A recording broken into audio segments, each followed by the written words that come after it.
Hello, welcome back. I'm, of course, the Statman Dave. We are on the main channel. We are going to be here for the rest of the season. Welcome to everybody in the chat already. On today's show, we're going to be talking Manchester United. We're going to talk about that game away at Burnley. We're also going to be diving into the North London derby, which could be one of the best North London derbies we've had in recent years. It's going to be open. It's going to be a banger.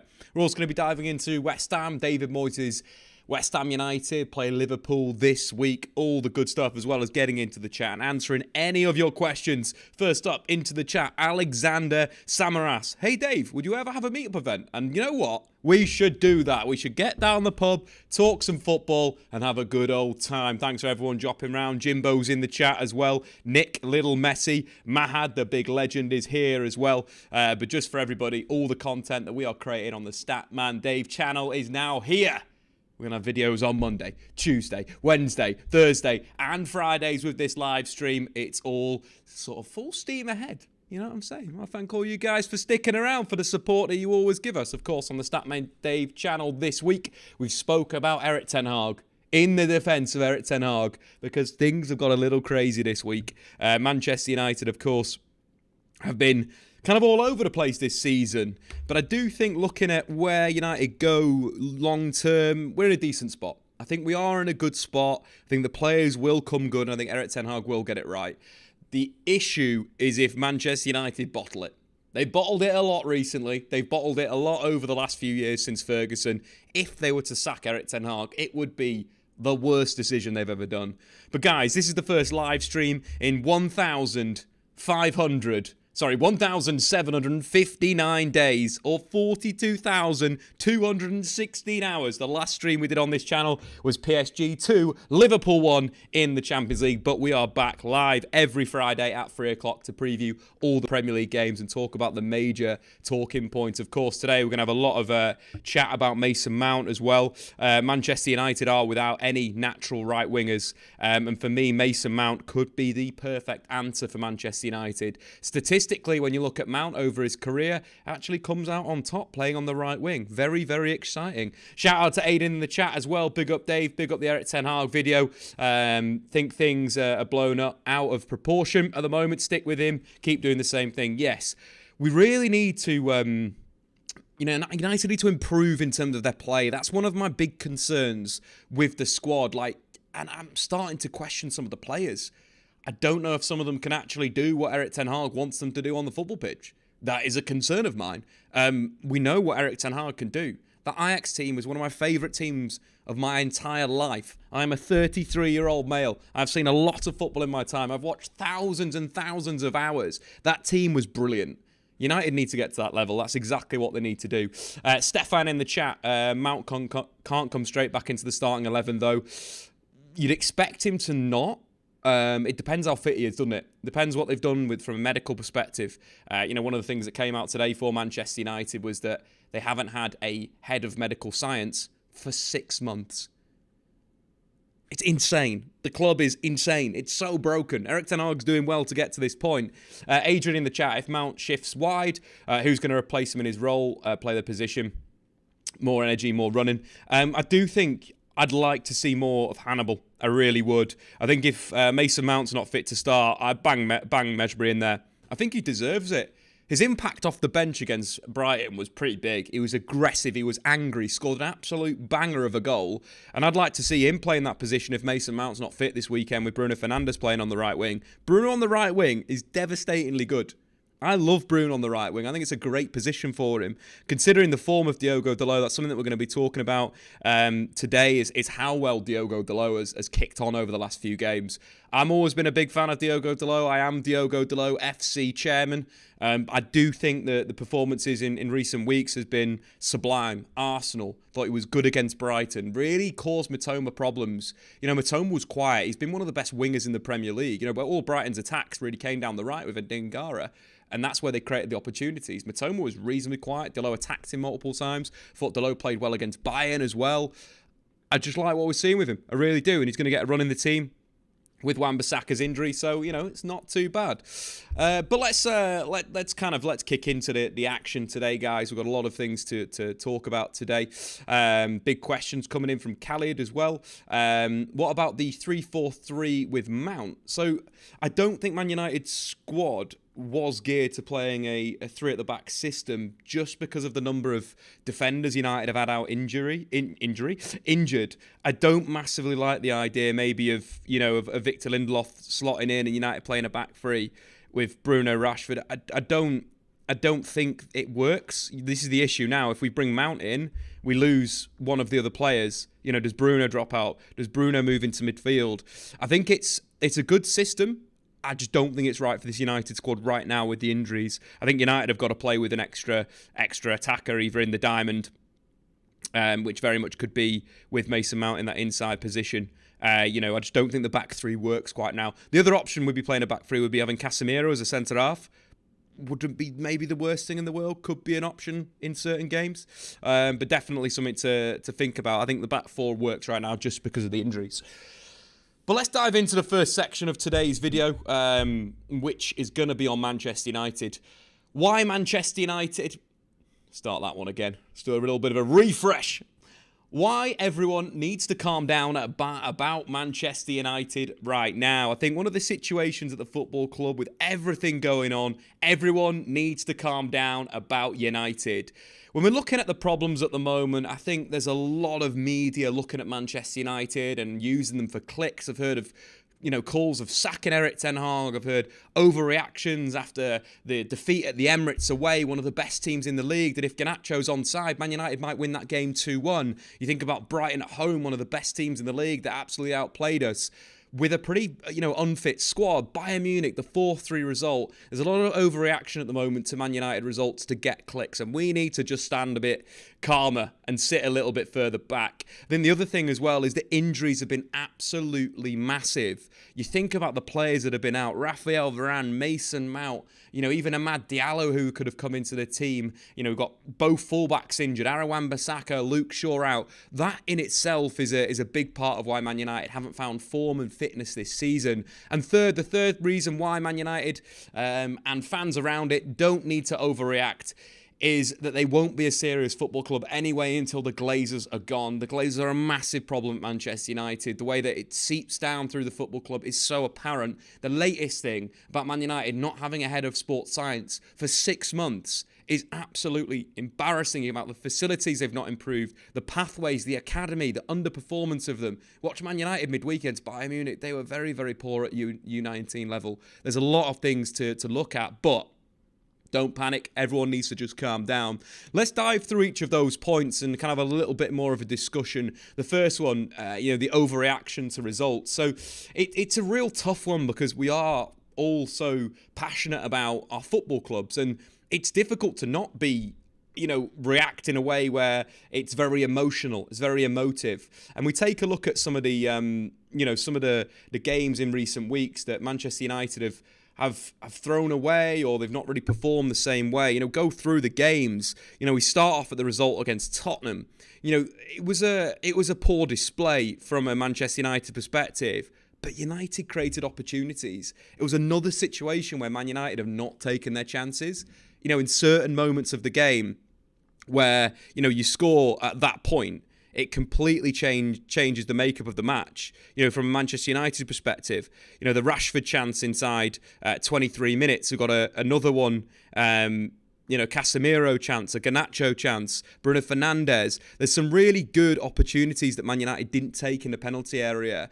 And that's something that top teams like Postecoglou Spurs are not going to allow you to do that. United got overloaded. Luke Shaw didn't close down the cross. They conceded poor goals. Going to the Emirates again, Arsenal, what a squad they've built. It's absolutely unbelievable. We'll talk about Arsenal in a little bit. In terms of what they've done, think about the recent contracts that they've signed with all of their top young players. Martinelli, Saka, Saliba, Odegaard today signing a new 5-year deal. This team is a serious football team. Man United aren't there yet.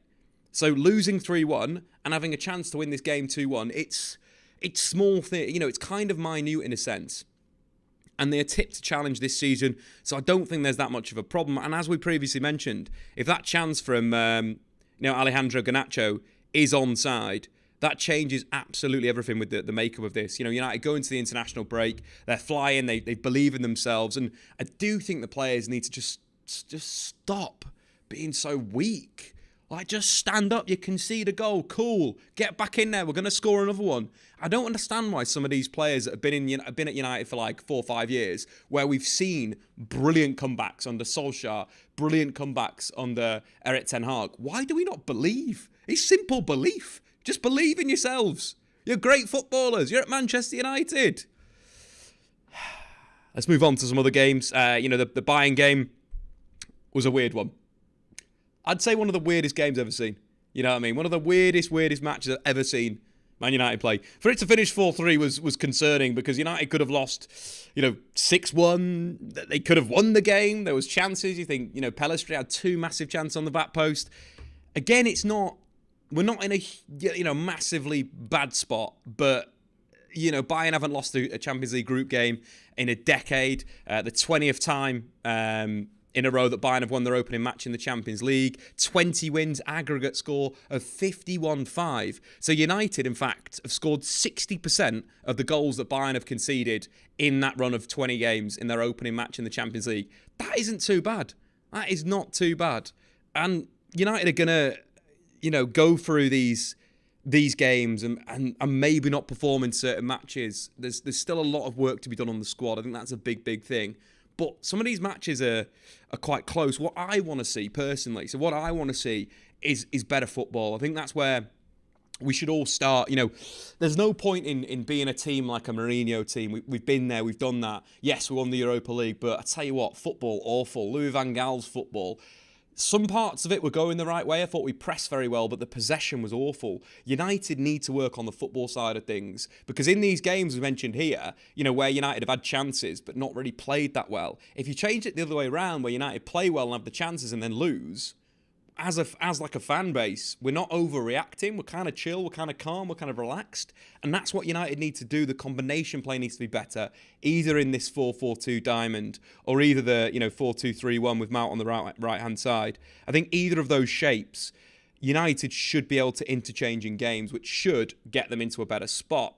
We mentioned the injuries before, in terms of United's best 11, strongest 11 is probably on screen right now. United haven't fielded this 11 once in the league this season. Or even, you probably throw Luke Shaw in at left back instead of Sergio Reguilon, but he is injured at the moment. There's just, United haven't played their strongest 11 for the entire season. We're 6 games in and we're still, we haven't played the strongest 11. I think that's something to really consider with the injuries.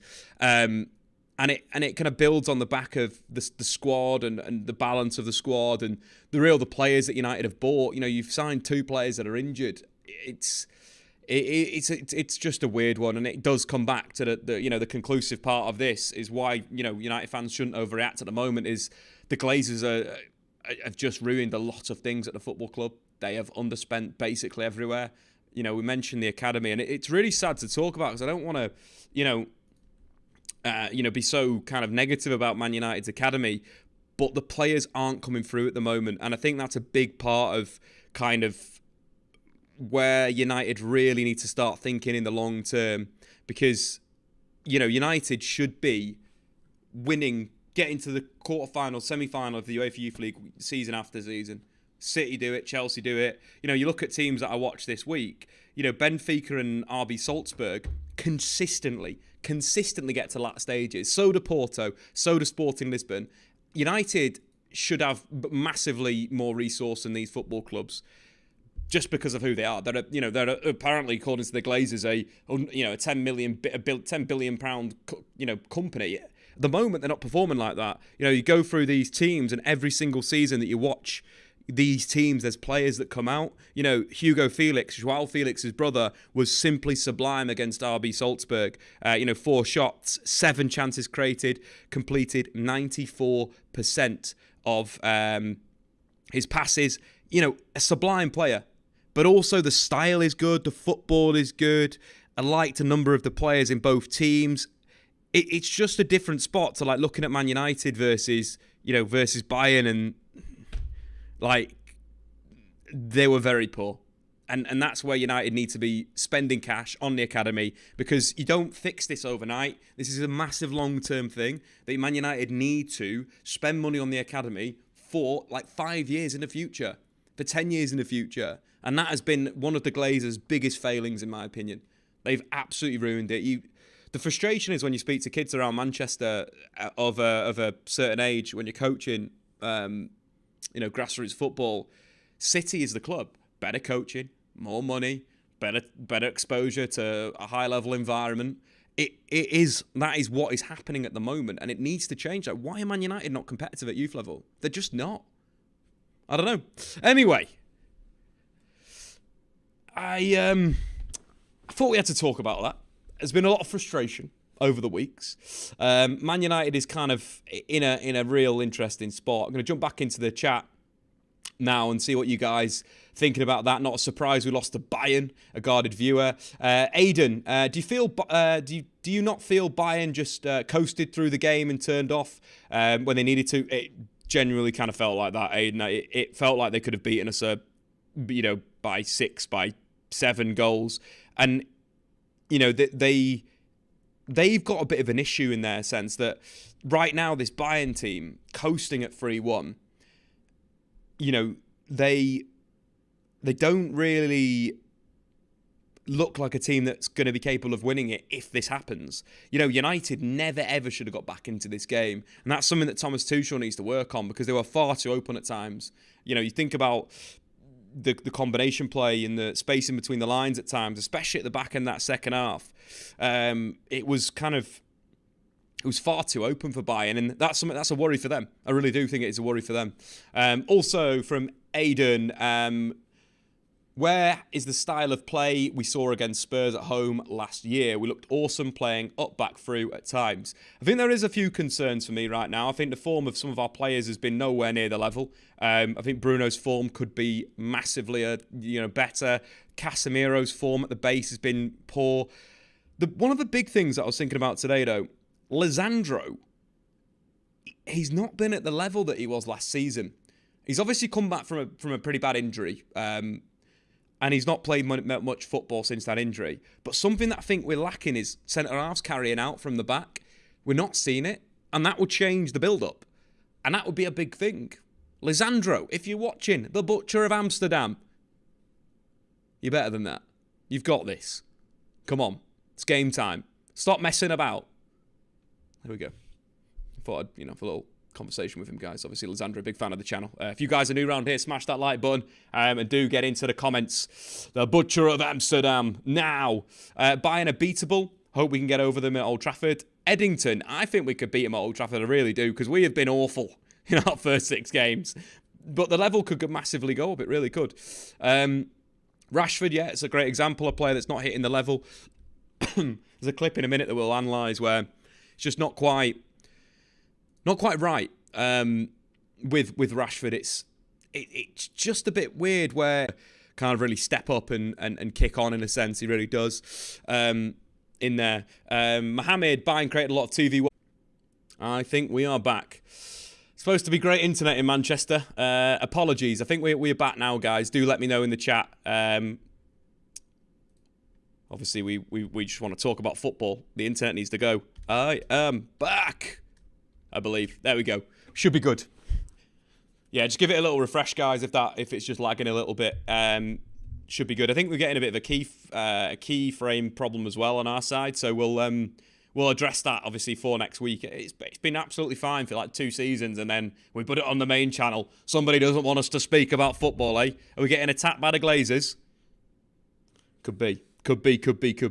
But let's shall we move on and chat a little Premier League? Manchester United's game with Burnley, one we're going to cover this week. Premier League is kind of back. I'm kind of excited again. There's some really good teams, some teams in that have just really impressed me so far in the league, and it's kind of going to be a classic season again, guys. It's going to be a real classic season. Which teams have impressed you, actually? Get into the chat. I've liked what I've seen from the likes of West Ham United. Villa have been good. Brighton have been good. I've been very disappointed by Bournemouth, actually. Very disappointed by Bournemouth. I think they need to be a little bit better. Same with Burnley. Thought Burnley would be a lot better. I think the game with Luton that was postponed kind of hurt their season a little bit.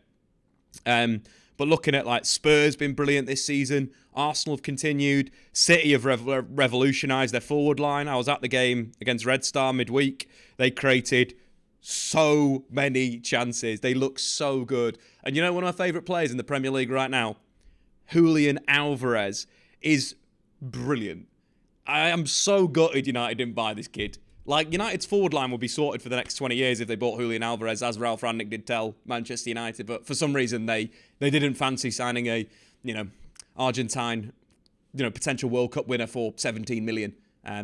Maybe they had a problem with their bank account that day, but pretty incredible. Nick in the chat is going to go for Brighton being the team that's impressed him the most. Delhi's going to go for Tottenham.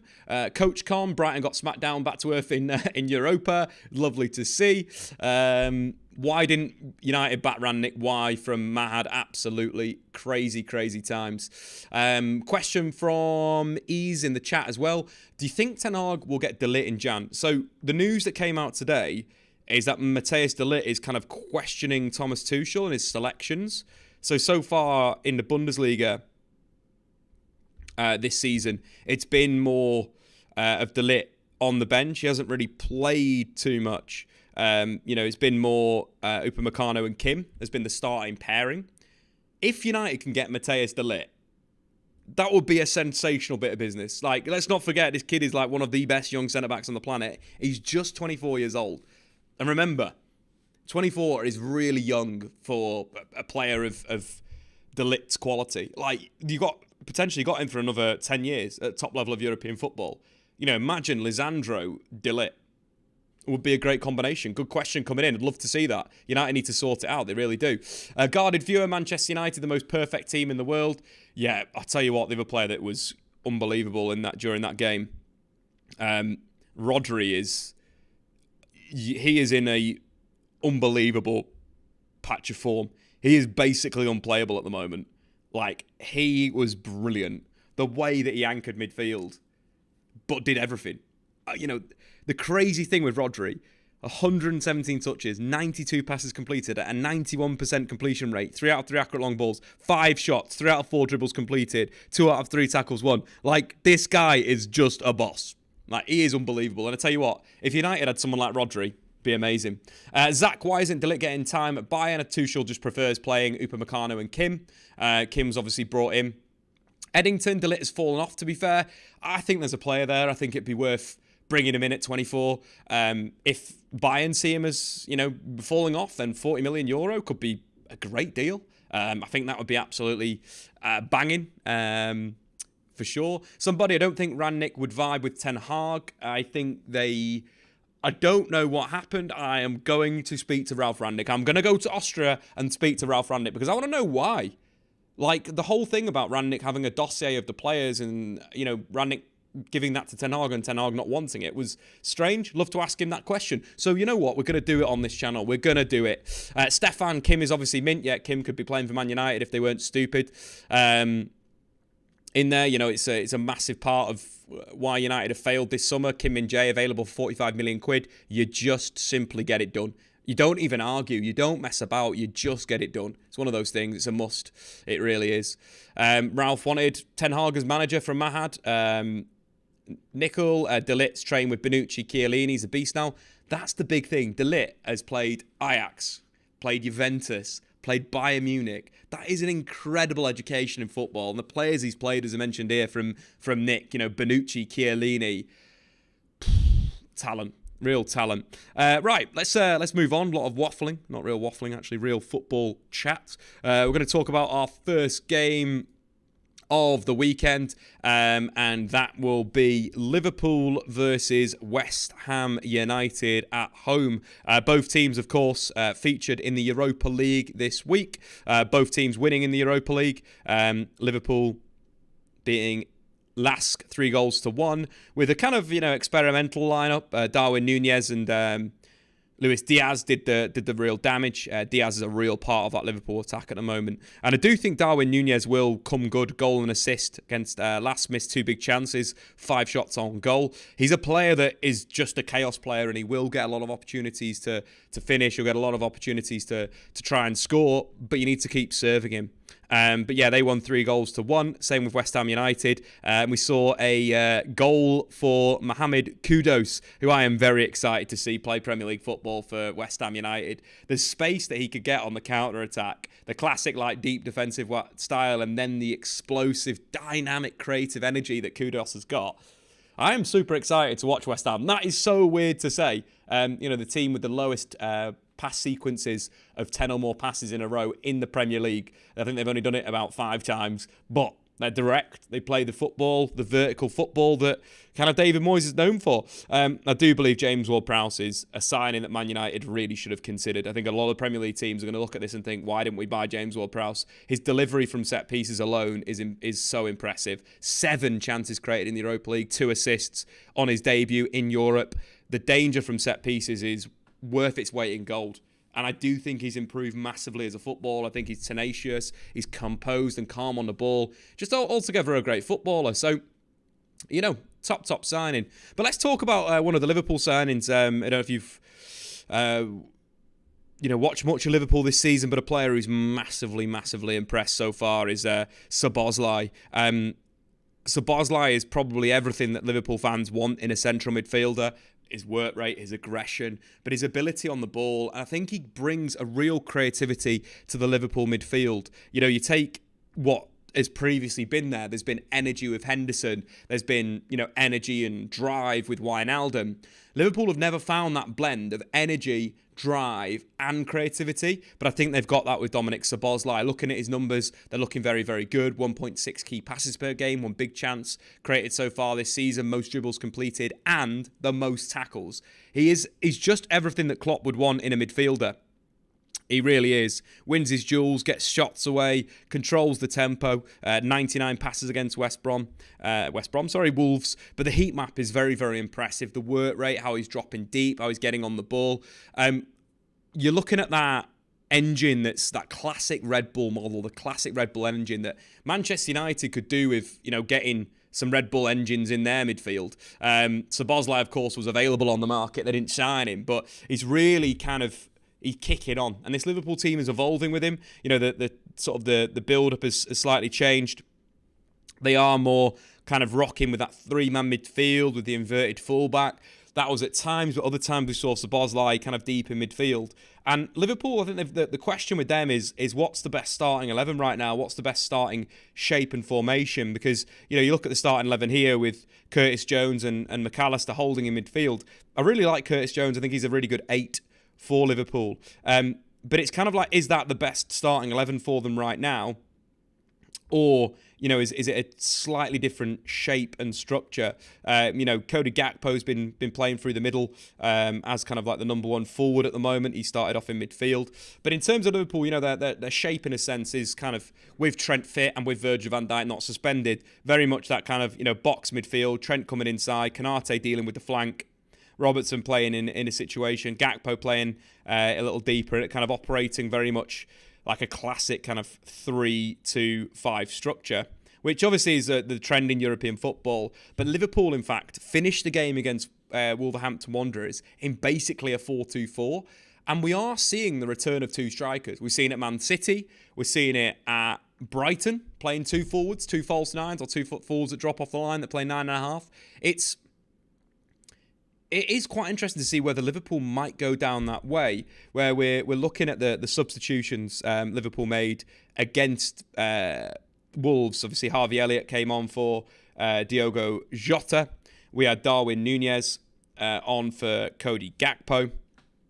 And Luis Diaz came on for McAllister, which kind of, obviously we've got Joe Gomez playing as a fullback in this game. We've got Joel Matip as well. We'll just put the 11 back. And we've got Quasi, we won't put in because there's no point. But it kind of changed the structure of the team, where Liverpool kind of went with a 4-2-4.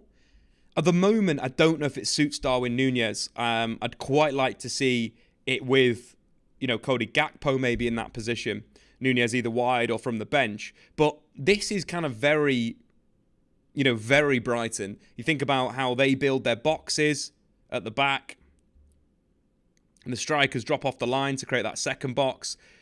I think this could work for Liverpool. I think this 4-2-4 shape could be a goer for Jurgen Klopp. I think it gets the best players in, and it works out in that environment to really, utilise the team that they've built and the squad that they've built.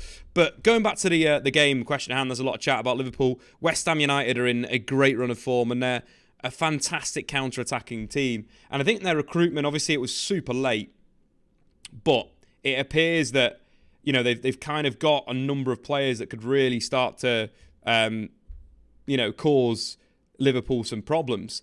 And when you're thinking about the directness of the team, when you're bringing in, players that are very good in the counter-attack, that is not West Ham United, that's Barcelona. Let's get West Ham United on the go. So Bowen, who's looked good this season. Ben Rama is probably going to be... who's going to come in for Ben Rama? Alvarez will drop Alvarez into defensive midfield. James Ward-Prowse is a number 10. Paquetá's been playing wide left. Souček and Alvarez holding in defensive midfield.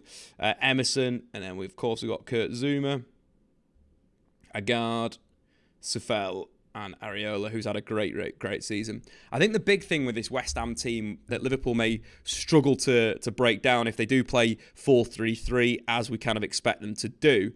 Darwin through the middle, let's say. Well, let's go Jota, Gakpo, because they played midweek, didn't they? Jota and Gakpo. I think the concern for this Liverpool team, in a sense, is how well that West Ham United have been targeting teams. They basically, with the Brighton game, what they did was West Ham targeted the space in behind the right fullback, but also in the space between the centre-half and the fullback, and they were literally knocking long balls into those channels. And that's something that Mikel Antonio is absolutely brilliant at getting on the end of. And that's something that causes teams a lot of problem. That's a very hard-working midfield. Alvarez, Souček, James Ward-Prowse, Bowen, Paquetá, them playing on the counter-attack. I really think that this is going to be a tough game for Liverpool. I think they're going to struggle. I think the set piece of James Ward-Prowse with the aggression of Zouma, Odegaard, the deliveries there. I think this is a game that could cause some real problems. On the other side, Mohamed Salah is in sensational form at the moment. He's starting to become the new Salah, the more creative Salah. 13 goals and assists in his last 11 games.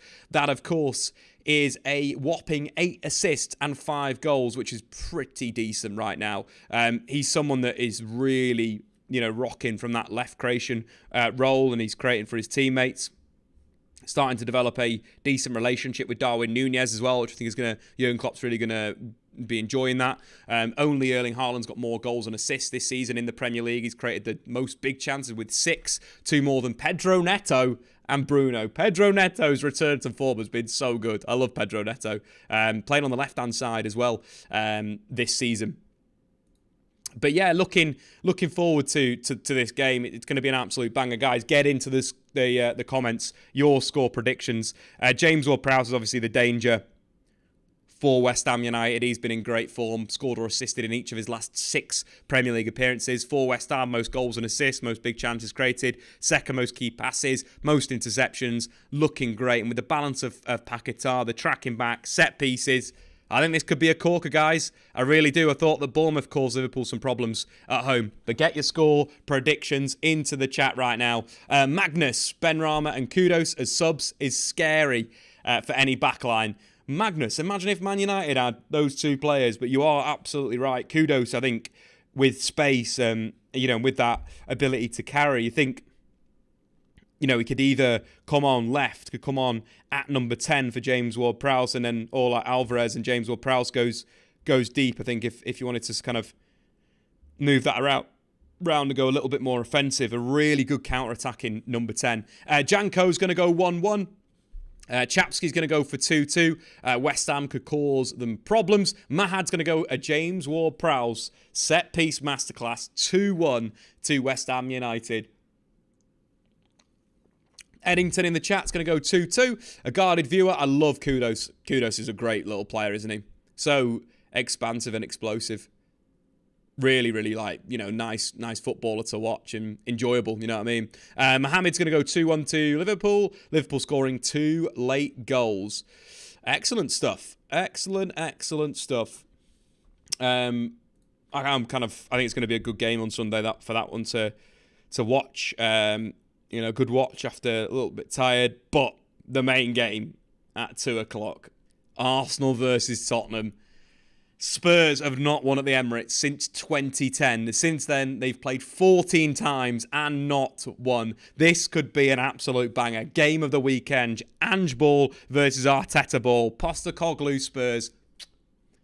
Arteta's Arsenal. It's just great football, guys. It's great football. And I think the big thing with Arsenal is their, development and how they've grown with Arteta as their manager has been so impressive. I think when you take a look at their where they've gone and how they've bought the right players at the right time, it is absolutely fantastic. But you also throw in kind of the focus of recruitment and everything. It's just absolutely spot on. I'm super jealous that their team is what it is at the moment. It's really, really good. And you think that, Fabio Vieira's now come into the first team and he is a player of absolute sublime quality. So it is exciting to see. But I've got a question, guys. Has Odegaard been Arteta's best signing at Arsenal? Martin Odegaard has signed a new long-term deal at Arsenal till 2028, a new 5-year contract. He has been absolutely sublime for Arteta, playing in this hybrid attacking midfield role without the ball, pressing and being aggressive, then playing in the inside channel, in possession of the football, linking so well with Saka and Ben White on that right-hand side. The fluidity of that triangle is absolutely fantastic. Top stuff. Mikel Arteta has got a guy that is a captain, that's a leader, that presses, that works, but also he's a perfect link player in the final third. He's not overly creative with his, every single time he receives, but he does the basics well. He'll receive and play the ball to Saka at the right time to allow Saka to dribble. He'll underlap at the right time. He'll shoot at the right time, and he's become an absolute goal threat. Scored more goals than any central midfielder in the Premier League since the start of last season. But also, in terms of in Europe, he's won possession in the final third more than any other player. He is a great footballer, and Arteta has signed him up to a new 5-year deal after getting Gabriel Martinelli done, then Saka, then Saliba, now Odegaard. Arsenal are in the perfect spot, and for me, Odegaard has been Arteta's best ever signing. In terms of what he's added to the side, I do think with the squad and the age of a lot of these players, they're all similar age and they're very young at the moment. We talk about Declan Rice as this Premier League player that's been around for years and years, but I think we forget sometimes that he's arguably, got a lot of football to play in his career. You're looking at his age, he's just 24 years old. You're looking at Odegaard's age demographic. You're looking at all these players and how they fit the same demographic. Arsenal will get to a point where they'll win the Premier League. I fully believe that. I just think it's going the right way in terms of the squad, in terms of the tactical side of things, in terms of how it all works. Chapsky is finishing outside the box is insane. Absolutely. Apparently Ben White is next. Chapsky, that is again, you've got them all. You basically signed up all the really important players. And Adrian's in the chat, by miles the best signing. Shane, I respect the hell out of you, but just sceptical about Mount in this position. Shane, don't worry, we'll dive into it. I'll give you my thoughts. Magnus, Trossard should start over Martinelli. Another fantastic signing after missing out on Mudryk. I think missing out on Mudryk has been a massive bit of luck for Arsenal. I am a fan of Mudryk, but for the money, no way near. And when you can snap someone up like Trossard for much cheaper, you're getting a superb footballer for a better price who, impacted Arsenal last season with his assist, hat-trick of assists against Fulham in one game. But he probably will start against Spurs. Obviously, Martinelli went off injured. Let's bring out the Spurs team. Obviously, Heung-min Son is playing 9 now. We're interested to see whether Solomon or Richarlison starts on the left. Probably go with Solomon.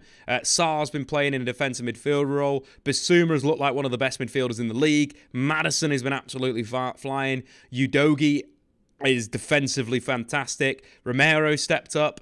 Pedro Porro looks good, and Vicario is massively impressed in between the sticks. The interesting side of the Spurs, obviously, from a possession-based setup. Obviously, let's move Arteta to Arteta's defensive shape, the 4-2-3-1, 4-4-2. In possession, Spurs, Maddison moves to number 10. Sarr moves into attacking midfield. Both fullbacks narrow, and they create this kind of inverted three-man base. I think this is going to be super interesting to see how Arsenal kind of react to this. Whether the midfielders narrow and they open up the passing lanes to the wide players for that simple progression, or they kind of tuck in and screen. Will be a really interesting battle, but Postecoglou will attack. I think the big thing for this is the space is so big in the channels for Spurs, and that's going to be an area where, the likes of Jesus, who has operated as a wide player on both sides during his career in the Premier League, could really dominate on the counter. Then you think of the pace of Trossard and Saka. Arsenal could absolutely cook Spurs in the transition. I think this game's going to be an absolute banger. The way that Spurs have attacked as well, their overload will naturally overload Arsenal's shape. Arsenal probably should drop to a 4-5-1 without the ball, with Rice sitting narrow, Odegaard coming in, and Jesus, dropping in there. That would lead to better coverage as well. I think you're blocking the passes into the 3/8s. Arsenal usually defend more 4-4-2. But I think this is a game for a kind of 4-5-1 setup, just to restrict those passes into the feet of, your Sars and so forth. There'll be a lot of wide overloads for Spurs with Pedro Porro operating, the midfielder moving out there. So it's very important that Arsenal do stay compact. It's a little bit like how Everton played Arsenal last season, where their midfield was super aggressive. When Arsenal worked the ball wide, they need to do that against Spurs. That's a great avenue for them. Let's dive into a few statistics. I think the first sort of statistical point is who starts on the left wing for Arsenal. Martinelli is out injured. Obviously, could go with Smith-Rowe, who came off the bench in the Champions League. Could go with Kai Havertz. But I think Trossard is the one, since joining Arsenal, more assists in the Premier League than any other player. He scored the winner last week against Everton. Really good shot inside the box. And I think he's the guy that you'd be picking up, the best sort of coverage. Goal and assist against PSV as well. Flying in form right now. I think Chappie made that comment in the chat that Arsenal's probably best option out there is Trossard, even if Martinelli was fit. Mahad, great question in the chat. What about Arteta's weird take on subbing keepers based on the run of play? I love that comment. Not going to lie, I think that comment's great. You're right. So let's flip it back, right? So Arsenal 1-0 up with, 10 minutes to go. Bringing on the best shot stopper in the world would be an advantage. The flip side of that, you're chasing the game. Let's say you're going super attacking. You're trying to, get the winner. You're throwing all your bodies forward. Having a ball-playing goalkeeper, a better, more, let's say a prime example would potentially be Andre Onana at Man United. Being able to bring on David Raya, let's say, and his ability on the ball, especially when going long, let's say. If Arsenal have gone super attacking, Eddie Nketiah's come on, they've gone with that kind of the diamond structure in an offensive situation.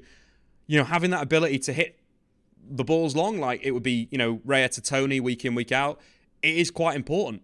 And I think that's a level that I like it from Arteta. I like what he's saying. It kind of makes sense to me. It really does. Obviously, the media absolutely destroyed him for it, but I genuinely think it makes sense. It really does. And it is interesting. Finally, someone said Mount doesn't fit in the 8 role because he's erratic as Bruno, not a physical talent to carry the ball with ease. Mount is an inside forward, would be excellent, absolutely, from Alt. Chapsky, Trossard is so clinical in the final third, unbelievably technical. One of the stats that is with Trossard is his weaker foot. Finishing is superb. Scored more goals with his weaker foot than any other midfielder in the Premier League since the start of last season. Obviously scored one against Everton with his weaker foot. But I like the goalkeeper spiel, I really do. I think it's an interesting one. Obviously for this game, I think the key battles for Spurs and Arsenal, I think Sarr and Fabio Vieira is going to be a key one. If Vieira can start to get in between the lines and dictate, slide those balls through into the channel where I do believe Spurs are weak, that's going to be a situation. Obviously, similar on the other side with Saka making those runs from out to in, getting fit in behind the fullbacks. Udogie is very good on the cover. I'm so surprised that Spurs have got a fullback of Udogie's quality that not only has the ability in possession, but is a brilliant defender as well. I just really like what he's brought to this Spurs team. It's aggression, it's quality. Take the performance against Burnley as a great example of where he was absolutely superb. Grabbed himself an assist, won 5 out of his 5 tackles, 2 interceptions, 3 clearances, 93% passes completed, won 8 of his 9 duels, 100% of his dribbles. Look at that inverted map. It's absolutely beautiful. And this will be Spurs' setup very much in possession, where it'll be a 4-1-4-1 structure, inverted fullbacks in there, and really utilising those overloads. In terms of the other, setup with Spurs, obviously the front 3 is a question in a selection dilemma with who's going to start there. I do think it will be very similar to the Burnley game, where Ange will go for Son, Kulusevski and Solomon, with Maddison, Sarr in behind, Bissouma anchor in midfield. Bissouma has been sensational. I really do think it's been good. I don't think there's much variation to that. Obviously, recent signings, signing... absolute mind blank here.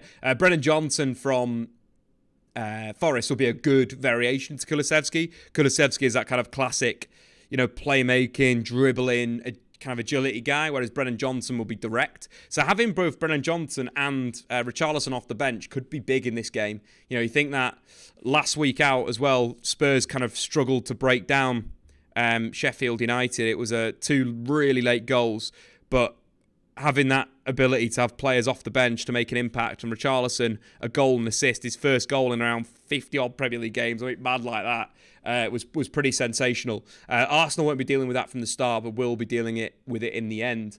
I do think there's a question as well for whether Declan Rice goes man-to-man on Maddison. I think I'd probably say he prefers to play a little zonal.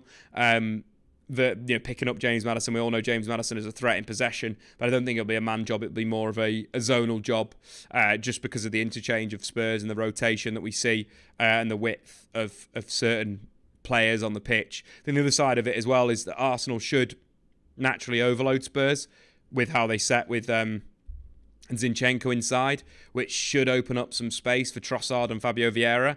If Zinchenko can get on the ball and play those long passes that we saw against Everton in behind the defence, the Trossard, Spurs are going to have a lot of problems. I think big player in this game is Zinchenko, and he was absolutely outstanding, I thought, against Everton. I think one of his best games in an Arsenal shirt, just from a passing perspective, the way that he really controlled it, but also was playing in a quarterback role, as I coined it on YouTube. See the heat map. He's in the final third. He's in the middle third, defensive third. But it was his long passing over the top. 8 long passes, 5 completed. Really good performance. Slipping those balls over the top, I think, can be vitally important in this game. But anyway, guys, that has been my thoughts. Get into the chat. Your thoughts on this game and your score predictions, please. Do it right now. Chapsky, if Arsenal control the game, I think Zinchenko starts to overlap and we target Porro. I think that's an option as well. Nearly booted my can over. That's definitely an option as well. If you're getting Vieira maybe on the ball in that deeper area, Trossard inside, Zinchenko on the overlap. I think that's a good position as well. I think that's how you could stretch Spurs 100% with the overlapping fullback. I agree with that. But I do think kind of in that little pocket is kind of the perfect space for him. Spurs do defend 4-4-2. So the question will be, does Sarr jump out? Then it opens up the space for Jesus to drop off the line, fill in, Arsenal progress the ball. Can see a red card in this game via 2 yellows at some point due to the time-wasting rules. Yeah, bang on. Eddington, I really think Spurs need a world-class number 9. I tell you what, Eddington, Heung-min Son could be that guy. He really could be that guy. TJ Johnson in the chat. Hopefully that is the original TJ. Shout out to you, broski. It's going to go for a 2-2 draw. Somebody is going to go 3-2 to Spurs. Like that. Like that score prediction. 2-0 to the Gunners from Magus. Crazy midfield battle. Real quality in midfield, isn't it? Really quality midfield. Mahad's going to go with 2-2. I reckon goals. Well, I really hope for goals. That's what we want to see. We really want to see goals in this game. It's so open for it, and Postecoglou will go. I hope Son is in for the sake of my fantasy team. Yeah, fantasy teams around the world really suffered last week, didn't we? This season is hella competitive. It really is. Going into next week, I've got to make some calls. I'm thinking bringing in Sven Botman for Nathan Ake and Julian Alvarez in for Ollie Watkins. -4. We're taking a hit. That's what we're doing this week in FPL. Unknown name's going to go 3-1 to Spurs. Chapsky's 4-2 to Arsenal. There's going to be some big boy goals. Love it. Spurs not there, so I say a draw. Love those predictions. I think it's time now, guys. We've gone full circle. We are ready to go. Is this the most exciting fixture in the Premier League this season? Chapsky, right now, yes. Legit. I'm so excited for this one. Really am. Other exciting games? Anything that contains Brighton is going to be exciting this season. I think they are a team to watch. Spurs, Brighton could be an absolute banger. Postecoglou versus De Zerbi. But that is enough chat about Arsenal. It is now time to talk about Man United's away game with Burnley. We've had a lot of United chat so far. In terms of the overreaction of the media, and that being very much the media, and us Manchester United fans need to keep our composure. I know it's emotional, but long term will be okay. Long term, everything will work out. I think so anyway. Let me just try and find our Burnley. There we go. So, Manchester United, obviously injuries everywhere. Absolutely everywhere. Costing United big. Really is. A lot of different problems with players in and out and kind of the best lineups and so forth. And it has been a big frustration. It really has. But with this week, Raphael Varane and Mason Mount are back. And I just want to, before we dive into the kind of match analysis and talking about that, let's first have a chat about Mason Mount. Mason Mount on the right wing gives Manchester United flexibility. I think one of the big things under Erik ten Hag has been the lack of flexibility of certain players. Players that can't facilitate certain roles in certain systems. But with Mason Mount, I really feel that United could have flexibility, not only in an attacking sense, with Mason Mount starting on the right wing, in terms of him drifting inside into the half space and allowing the fullback to attack, but also the other movement with Mount operating wide, then looking for the inverted move of Diogo Dalot behind the defence. I think there's a lot of variation in attack there, but more importantly, I think from a system perspective, having Mason Mount in the starting 11 means you could play a diamond. You could start 4-2-3-1 as we got on right now, but you could also move to a diamond with Bruno Fernandes dropping into midfield, Mount moving into number 10, and Højlund and Rashford playing as a 2. That's a change that could be made in-game, and I think that is something that Man United need. They need flexibility, and Mount really brings up, moving from the right inside into a number 10 area.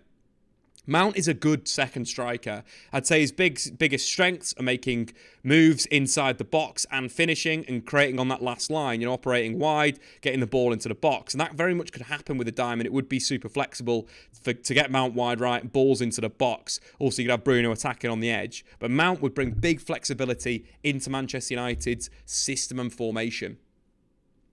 In terms of Mason Mount, obviously, the game against Burnley, I think it will be 4-2-3-1.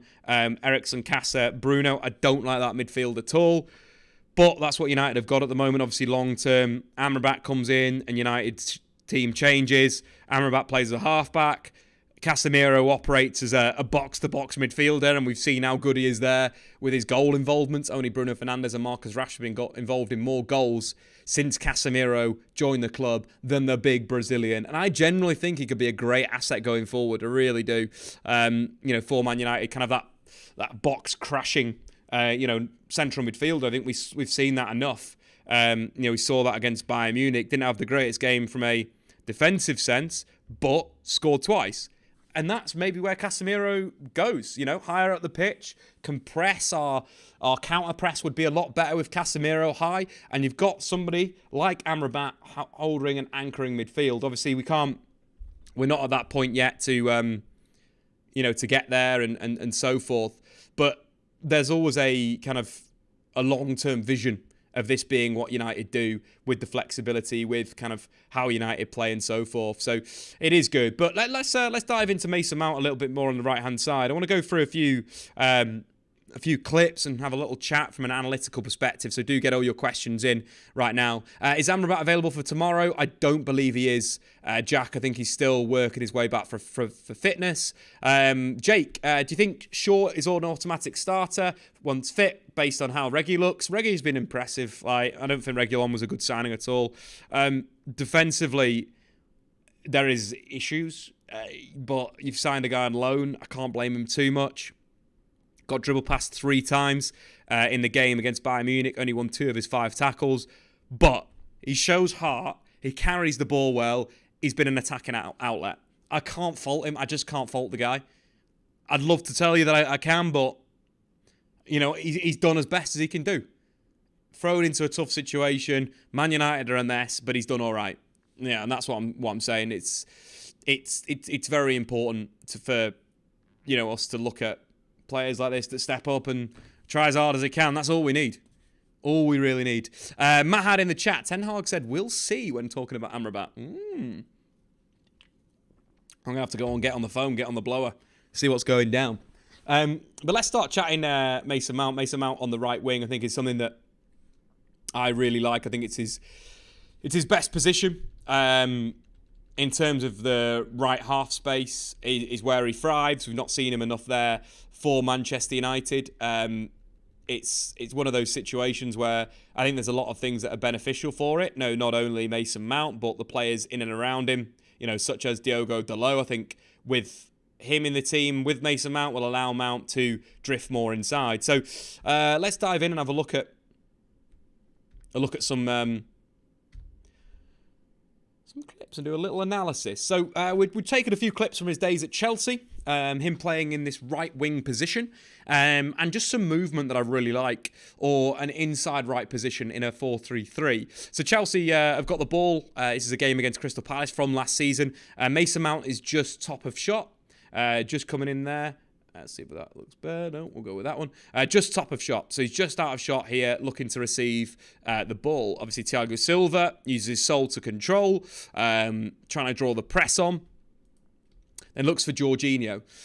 Mason Mount, what I like about his movement is he's very much like kind of frozen, explodes. Frozen, explodes. And it kind of catches you out. You could see it in this clip. Thiago Silva into the feet of Jorginho. Mount still in a position to receive, but he's not a threat. He's not a threat in behind at this point. He's waiting in that inside right channel. Just waiting for his right moment. As soon as Jorginho fires the ball out, you could see Mason Mount will spring into action as the ball passes him. Jorginho finds Hakim Ziyech wide. Then we see Mason Mount explode at that moment. As soon as the ball is past him, you can see there, the football has gone past him and Eze. He's straight into action, like a sprinter, driving forward. Obviously, the fullback is drawn out by Hakim Ziyech. Space opens up. Classic Mason Mount underlap in behind the defence. Crosses the ball in this instant. It's defended on the near post, but I just like it. You've got fixed possession. You instantly spring into life and you're gone. I think for Manchester United, when looking at what this will be in the long term, the base is going to change, where it will be Casemiro, Amrabat at the base. I think the fullbacks will be kind of high. I think we'll see Ajax kind of circa sort of the Lasse-Schöne, Frankie de Jong double pivot. Amrabat and Casemiro as the double pivot. Obviously, Casa can move into 10 at times. Diogo could invert. Obviously, will be very interchangeable, but that'll be kind of one of the starting places. What we'll see there is Diogo Dalot, the player that's going to be, receiving the ball, let's say from Amrabat. We'll get the example kind of very similar. So ball gets played out to Diogo Dalot. Soon as it goes past Mason Mount, he springs into life. You're drawing the fullback out and you're sliding him in behind. It's kind of the classic kind of Mason Mount move, and it's something United would get with Mount on the right wing. I just generally think it's the best position for him at United. I don't think he's an 8 in the United system. I don't think he's a 10 in the United system. I think he's a right winger, which is almost weird that we're at this position where we'll probably see him there. So moving back to the analysis, obviously underlap, low cross into the box, defended. Got another example. Thiago Silva again dictating the play, ball into the feet of Conor Gallagher. Nice turnout. Mason Mount is just there, inside right again. That's the position that I think he dominates in. Hakim Ziyech wide, similar type of flow. This time a little 1-2. Gallagher into the feet of Mount. Brilliant first touch. Lovely first touch. Orientates himself well. Ships it out first time to Hakim Ziyech. Then, as soon as he shipped it, bang, explosion, in behind the defence. Receives the ball, cross to the near post. Goalkeeper receives it. I think the delivery could be a little bit better, but I like these kind of moves in the same game. Moving forward to another situation, Mount highlighted number 19. Similar thing, looking to see where the space is, making that underlapping move. See how it explodes? His flat explodes. It's very, very difficult to pick up. Jeffrey Schlupp there, number 15, for Crystal Palace. He's trying to watch the ball. He's trying to notice Mason Mount. But that little explosion of pace in behind the defence gets his head up, which I absolutely love. Man United plays in the wide areas. Marcus Rashford is a big one. Needs to get his head up more in the final third. Mount gets his head up. Chelsea should score. If Kai Havertz is on his toes, probably puts the ball in the back of the net. But these are all underlaps. All underlaps from that right-hand side. A number of different ways. We can obviously utilise one of the balls we just saw there, the 1-2. Mount into feet, first touch, then playing a 1-2 into the box and cross. We've obviously got the one where the ball's progressed out wide, then the underlap comes in, Mount in the box. And then finally just a little bit of interplay with him receiving to feet, popping a 1-2, and getting to a really dangerous area. You think what Man United could do from that? Højlund attack the near post, Rashford attack the back post, Bruno Fernandes on the penalty spot. Man United started a little better in an offensive situation. So that's the underlapping Mount can do on the right wing. I think from another tactical side as well, what does he do? Let's say it's Amrabat and Delot building, and Casemiro's high. In the box, becoming a box threat, box-to-box Casa. Mount has got great delivery from the wide areas. He's a very good crosser of the football. Think David Beckham, types of deliveries. We can whip it, can float it to the back stick. Got a great example of the floated to the back stick for Kai Havertz, with him in a wide area. We pick up the action against Wolves, wide right. Chalobah's playing right back. Chelsea have loaded the box with players. But just look at this kind of, the play and the ball is absolutely fantastic. He's orchestrating his teammates, which I really like. He's communicating to them what he wants to do. He's kind of hitting that back stick type action. You can see Chelsea create an overload there. Chalobah into the feet of Mount, open up, can see the entirety of the pitch. Can see his teammates. The way that he's just clipped this to the back post as well. Overload on the back post. It's a 2v1 on Wolves' back defender. The way it floats and the header from Kai Havertz is sensational, but it's just great delivery from the wide area. Great variation in his delivery, which I think he could bring Manchester United, in those types of situations, delivering it into the box and really, opening up and utilising those types of moves. Let's take a look from the Tottenham game. Here's Mount underlapping for United. Probably one of his best bits of play so far for United. Sitting in the inside right channel, Bruno Fernandes wide, draws the fullback over. Mount shifts in behind the defence. Again, you can see how he's on his toes, on his toes, on his toes. Absolutely explodes in behind the defence. He's very, very good at timing that. Bruno Fernandes finds him, faces up Van der Ven, 1v1, checks outside, little feint, opens himself up, head up. If Jadon Sancho was aware, Man United would probably score a goal. It's a great ball from Mason Mount, drops it onto Kulusevski's head. How is Jadon Sancho not attacking that? It's a great ball. Great bit of play. Man United are losing 1-0 at that point. Lovely play from Mount. Checking onto that left foot. Shapes the cross on his right. Feints. Back onto the left. Heads up. Great ball into the box. Nobody there. Now United have got two bodies in there. We mentioned that play, kind of like this byline play, cuts it back. United have got now, two bodies that they could throw in there, Bruno and Højlund, and then Rashford at the back post. It probably results in a Man United goal, if I'm going to be honest. And I really think that is something that Mason Mount will bring United on the right-hand side. I really, really do. I think it's a level where United have got, a great option. Sven, welcome to the chat as well. Gareth, I think Mount will play right wing. Antony's defensively good, or at least Ten Hag thinks. Will there be a new formation this game? I think it will be 4-2-3-1, Mount from the right-hand side. Where do you think Maino will fit into the team? Any of those base positions? Casemiro, Amrabat. Kind of deep in midfield or high or, kind of low or whatnot. But yeah, that's kind of the advantage of Mount. Why? But I do think the other thing that I like with Man United and how they've been playing recently is how they've been getting their fullbacks very much involved in the attack. We've seen a lot of Reguilon overlapping Marcus Rashford on the left-hand side.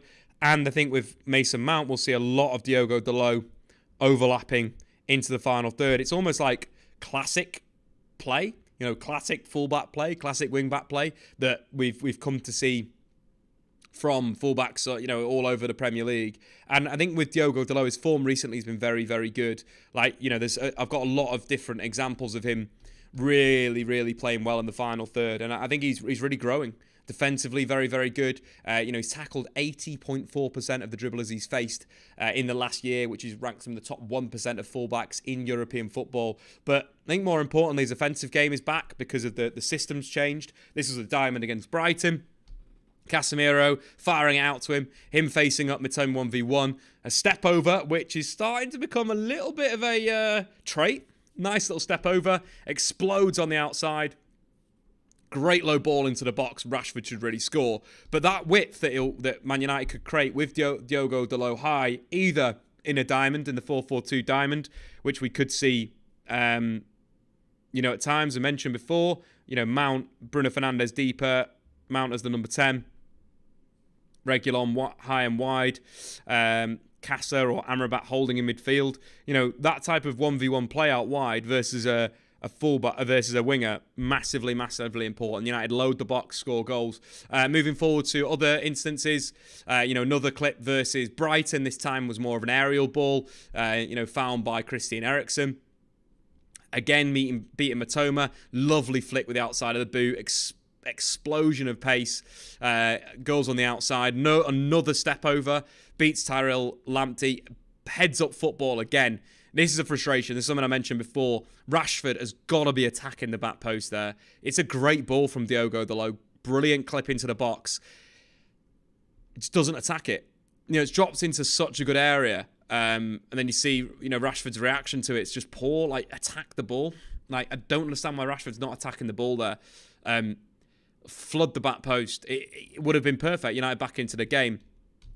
And it's those types of things that I like about Diogo Dalot as a overlapping right back. I think he's got much more quality in the final third than Aaron Wan-Bissaka, and he's improved his defensive game. So there's a lot there that I do like. What a pass that was, absolutely.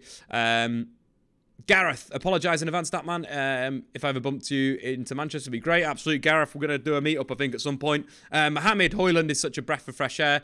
We've been missing someone like him for years. Absolutely. In terms of the game against Burnley, Burnley are a little open at the moment. They've been opened up by a few teams that have played them. They are trying to play this expansive football still. And they've come on the end of some beatings. Lost to City, were super aggressive in that game. Lost to Aston Villa, 3-1. The Spurs game should give Man United a lot of hope in a sense. Spurs really opened Burnley's last line-up with a 5. United play the 4-2-3-1 with Diogo Dalot, high. Mason Mount in that wide position. Let's move it round a sec. So Rashford wide, Casemiro sort of deep, Højlund, Bruno with Diogo Dalot wide. This setup is very similar to the Spurs setup. Obviously, depending on where the ball is on the flank. If the ball's on the left-hand side, then Diogo Dalot will, invert. And Mason Mount will play wide. Bruno will go into the wide area. Reguilon in the final third. I think that's a really good way to get at this Burnley team. I think naturally they get opened up when teams attack with 5. I think they are very man-to-man. Against Manchester City, in fact, they actually changed their system halfway through the game, and they went back to a back 5 at half-time, and that was because they were getting so dominated. They did start 4-2-3-1, then they moved to this back 5 shape. It's something that United need to do. They need to utilise the width of the pitch. They need to open them up. Underlaps were massively, massively open in all the games. City's created a lot of opportunity with Julian Alvarez and Phil Foden in those central areas. Spurs did it the same with James Maddison. Scored a wonderful goal. But really controlled things in attacking midfield. This is a game where United should have space, and United should easily be able to beat Burnley. In terms of threats, I've quite liked what Sander Berg has done against Nottingham Forest last week. He spent quite a bit of time in the attacking the kind of right channel when he came off the bench. I thought he had really good impact against Forest off the bench. You can see he's arguably like a long ball option from central midfield out wide, like a bit of a Matt Zala operating in that wide area. He looked good. He's a bit of a threat. The big one, obviously, Lyle Foster has been their best player this season from an attacking sense. Scored 2 goals and got an assist in the 4 games, but suspended, sent off against Forest. So should be a big game for United in terms of players that control. Josh Cullen runs the show in defensive midfield. United need to be aggressive on him. I think they could bully him physically if they fully commit in the pressing motions. Josh Brownhill will be a bit of a threat from arriving late into the box. Expect him to play number 10 against Manchester United. But I do think this team is beatable. Connor Roberts against Marcus Rashford. Connor Roberts is more of a inverted fullback these days, but if Rashford can isolate him wide, or alternatively, United create a 2v1 on the fullback like they've done time and time again, then Reguilon gets the ball into the box. United flood it with the free bodies. Goals galore. But that's been that, guys. Get your score predictions in for the game. United just need to utilise the ball retention. Mason Mount on the right wing. Diogo Dalot high and wide. It would really, really work out. Stephen, Mount gives us more dynamic on the right-hand side, but we need Amrabat in the middle. Absolutely. Gareth, what players do you think will improve United when the transfer window opens? I think the United need to buy centre-half. A ball-playing centre-back, I think, is the biggest issue for Man United right now. I think that's kind of number 1 for me in terms of improving. I'd say buy Andre in January, but he's going to go to Liverpool. Cass, Dave, what do you think of Ollie's comments? Shows Man United are in disarray. Ole Gunnar Solskjaer, one of the nicest fellas I've ever met. They bought Ronaldo for him. I just wish it went better. But yeah, it was some sad stuff as well. But I think overall, a really interesting interview. Go and give it a read. Mahad's going to go 4-1 United. Eddington's going to go 2-1 United. Alvin would love to see a 7-0.